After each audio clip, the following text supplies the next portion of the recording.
Good morning students, today we will do chapter 6। आज हम क्या करेंगे बेटा, चैप्टर 6 स्टार्ट करेंगे और उसका मैं इंट्रोडक्शन बताने वाले हूँ। Lines and angles. Lines and angles आप पिछली क्लास में पढ़ चुके हैं। जो मैं आपको बताऊँगी सारी बातें आपने पढ़ी हुई हैं और आपको अच्छे से आती हैं। फिर भी आप देख लो, एक बार रिवाइज कर लेते हैं। सबसे पहले देखिए लाइन क्या होती है। यहाँ पे आओ, ये है एक लाइन। इसको आप दोनों साइड एक्सटेंड कर सकते हैं। इसको जितना मर्जी आगे बढ़ा लें और इसको जितना मर्जी आगे बढ़ा लें। इसका नो एंड पॉइंट, इसका कोई भी एंड पॉइंट नहीं होता। जितने मर्जी आप एरो मीन्स एरो क्या शो करता है कि आप इस साइड जितना मर्जी आप इसको एक्सटेंड कर लें और इस साइड जितना मर्जी एक्सटेंड कर लें। It has no end point, इसका कोई भी एंड पॉइंट नहीं होता। ये थी लाइन। उसके बाद है बच्चे लाइन सेगमेंट। लाइन सेगमेंट क्या होगी? It is a part of line. मैं कह रही हूँ ये है एक लाइन और यहाँ पे मैंने पॉइंट दे दिया ए और ये दे दिया बी। तो ये जो दो पॉइंट है, जो इनके बीच का डिस्टेंस है, ये फिक्स्ड है। यहाँ पे एंड पॉइंट हो गया इसका भी और इसका भी। तो जो ए भी है ये क्या है? Line segment. इसकी लेंथ जो है वो फिक्स्ड होती है। It has fixed length and it is a part of line. ये क्या है? एक इस लाइन का एक पार्ट है, हिस्सा है। उसके बाद है रे।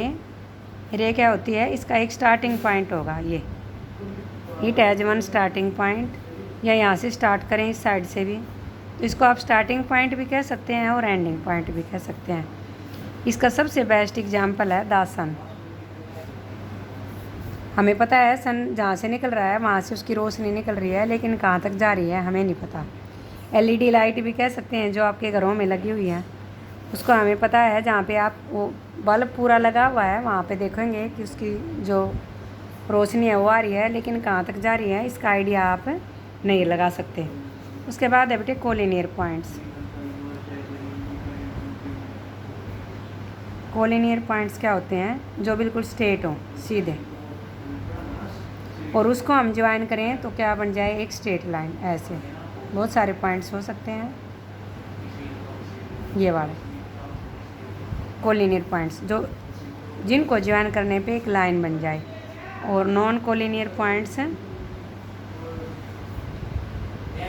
जो कहीं भी लाई करें, ऐसे जहाँ पे स्ट्रेट लाइन ना बने। इससे एक ट्रायंगल भी बन सकता है। ये जो कहीं भी लाई करते हैं वो होते हैं नॉन कोलिनियर पॉइंट्स। उसके बाद आती है बेटे बात एंगल की। एंगल देखो, when two rays meet at a initial point. ये हो गया दोनों का, इस रे का भी इनिशियल पॉइंट और इसका भी। इसको दे दें ए और इसको दे दें बी और इसको बोलते हैं वर्टेक्स। तो यहाँ पे एक एंगल बनेगा। ये किसकी फॉर्म आ जाती है? When two rays meet at a point then it is the form of an angle. ये एक एंगल की फॉर्म आ जाती है। ये वाली जो ये है इसको आर्म बोलते हैं। ये भी आर्म है एक और ये भी आर्म है और इसको बोलते हैं वर्टेक्स। तो ये क्या बनता है? एक एंगल बन जाता है हमारे पास। उसके बाद बेटे एक्यूट एंगल सबको पता है। Acute angle lie between 0 and 90 degree के बीच में। वो 0 और 90 डिग्री के बीच में लाई करेगा, यानी ग्रेटर देन तो होगा 0 से और लेस देन होगा 90 से। 0 से बड़ा होगा और 90 से छोटा होगा। उसके बाद आ जाती है ऑब्ट्यूज एंगल की बात। इसका आप फिगर भी बना सकते हैं एक्यूट एंगल का, लाइक दिस। यानी जो ये 90 है इसके इस साइड वाले एंगल, जो ये सीधी लाइन है ये वाली, यहाँ तक 89 तक सारे एक्यूट एंगल हैं। और जो ये सीधी लाइन है इसके ऊपर से 1 डिग्री भी स्टार्ट हो जाएगा, वो भी एक्यूट एंगल है। More than 0 degree and less than 90 degree lie between 0 and 90। उसके बाद है ऑब्ट्यूज एंगल। ऑब्ट्यूज एंगल क्या होता है? वो किस किस के बीच में लाई करेगा? 90 एंड 180 के बीच में लाई करेगा। मोर देन तो 90 होगा और लेस देन 180 डिग्री होगा। 90 से ज़्यादा और 180 से कम वो कौन सा होता है? Obtuse angle. उसके बाद है बच्चे स्ट्रेट एंगल। स्ट्रेट एंगल क्या होता है? 180 डिग्री का, जो बिल्कुल एक स्ट्रेट लाइन पे लाई करेगा, ये वाला, ये होता है स्ट्रेट एंगल। उसके बाद भी बहुत सारे एंगल हैं। ये आपने क्या एक्यूट एंगल पढ़ा, फिर राइट एंगल पढ़ा, फिर ऑब्ट्यूज, फिर स्ट्रेट एंगल पढ़ा। उसके बाद है रिफ्लेक्स एंगल। रिफ्लेक्स एंगल किस किस के बीच में लाई करेगा? 180 degree and 360 degree. Greater than 180 degree होगा और लेस दैन 360 डिग्री होगा।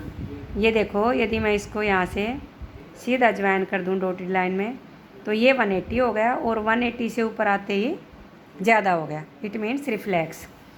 कंप्लीमेंट्री एंगल्स क्या होते हैं? ये आपने 7th क्लास में पढ़े थे। Sum of two angle is 90 degree. जब दो एंगलों का सम 90 डिग्री हो जाए तो कंप्लीमेंट्री, और दो एंगलों का सम 180 डिग्री हो जाए तो वो सप्लीमेंट्री। कंप्लीमेंट्री और सप्लीमेंट्री आपने 7th क्लास में पढ़ा था। ये सारे एंगल आपने, बाकी तो सारे रिफ्लेक्स वगैरह तो 6th 5th में भी पढ़े हुए होंगे, लेकिन कंप्लीमेंट्री की इंट्रोडक्शन आपकी 7th क्लास में हुई थी। Complementary, supplementary, linear pair. Linear pair क्या होता है? लीनियर पेयर का सम हमेशा क्या होता है? सप्लीमेंट्री। यानी ये एंगल 1 और ये एंगल 2 और angle 1 plus angle 2 is equal to 180 degree. Vertical opposite angles क्या होते हैं बेटे? When two line intersect at a point, ये वाला होता है वर्टिकल अपोजिट, बिल्कुल आमने सामने। If two lines intersect each other at a common point, एक कॉमन पॉइंट पे इंटरसेक्ट करती हैं टू लाइन्स, तो वो एंगल्स बनाती हैं 4। और जो आमने सामने वाले एंगल होते हैं, ये 1 दे दो, ये 2, ये 3 और ये 4, वर्टिकल एंगल हमेशा इक्वल होते हैं। जैसे मैं कल क्लास में भी आपको बता रही थी, आप मिरर के सामने खड़े होते हैं, एक तरह से शीशे के सामने खड़े होते हैं, तो आप क्या देखते हो? अपने आप को ही देख पाते हो।